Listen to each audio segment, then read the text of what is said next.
అక్కినేని నాగార్జున హీరోగా నటించిన గీతాంజలి మూవీ గుర్తుండే ఉంటుంది.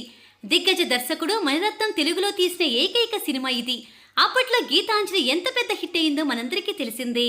ఇప్పటికి కూడా ఈ సినిమా టీవీలో వస్తే ప్రేక్షకులు అదే స్థాయిలో ఆదరిస్తారు. ఈ ట్రాజడీ లవ్ స్టోరీ మ్యూజిక్ పరంగా ఎవర్ గ్రీన్ క్లాసిక్ గా నిలిచింది.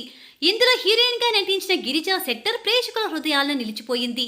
తొలిసారి గీతాంజలి సినిమాతో సిల్వర్ స్క్రీన్ పై ఎంట్రీ ఇచ్చింది. ఆమెకది మొదటి సినిమా అయినా అనుభవం ఉన్న నటిగా గొప్పగా నటించింది.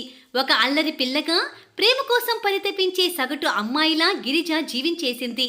నాగార్జున గారు గిరిజ మధ్య కెమిస్ట్రీ ప్రేక్షకులు ఇప్పటికే ఫ్రెష్ గా ఫీల్ అవుతుంటారు. లేచిపోదామా అంటూ గిరిజ నాగార్జునతో చెప్పే డైలాగు ఎవర్ గ్రీన్ గా నిలిచిపోయింది. గీతాంజలి సినిమా విడుదలై 25 ఏళ్ళు అయ్యింది. అప్పుడు ఇందుగా ప్రేక్షకులకు చేరువైన గిరిజ ఇప్పుడు ఎక్కడ ఉందో ఏం చేస్తుందో తెలుసా? ఇప్పుడు ఆమె గుర్తుపట్టలేనంతగా మారిపోయింది. ప్రస్తుతం మెడిటేషన్ టీచర్ గా తన కెరీర్ కొనసాగిస్తోంది. La Grace Sri Aurobindo integral life centre పేరుతో మెడిటేషన్ క్లాసెస్ చెబుతోంది. 1969లో బ్రిటన్లో జన్మించింది గిరిజా శెట్టర్. 2003లో యోగా, తత్వశాస్త్రం, ఆధ్యాత్మిక మనస్తత్వ శాస్త్రంలో డాక్టరల్ థీసిస్ పూర్తి చేసింది. ఆమె తెలుగులో 2002లో హృదయాంజలి సినిమా చేసింది. ఆ తర్వాత మలయాళంలో 2 చిత్రాల్లో నటించగా ఒకటి విడుదల కాలేదు. హిందీలో కూడా 2 చిత్రాలు చేసింది.